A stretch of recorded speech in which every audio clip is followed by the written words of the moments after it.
पतंगबाजी होने लगी है। तुहानूं पता है थोड़े दिनों बाद बसंत भी आउंदी है, डोरां पियां लगदियां ने।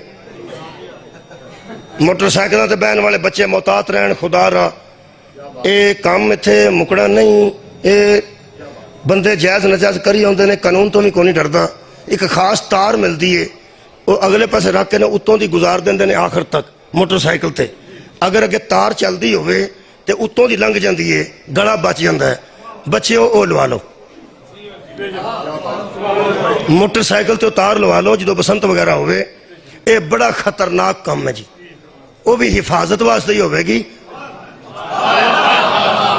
क्या बात है भाई, और यार हिफाजत के जो मौजू पे पढ़ना हिफाजत वास्ते होगी।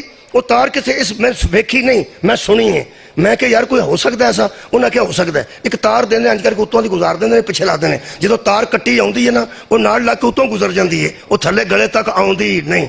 यदा मतलब है कोई तार उत्तों की भी गुजरी होवे ते कम से कम जी ऐसी तार है जी कट सकती है, जी नुकसान दे सकती है, जी नुकसान दे सकती है।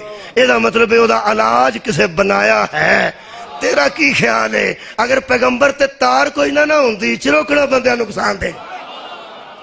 कमाल है भाई।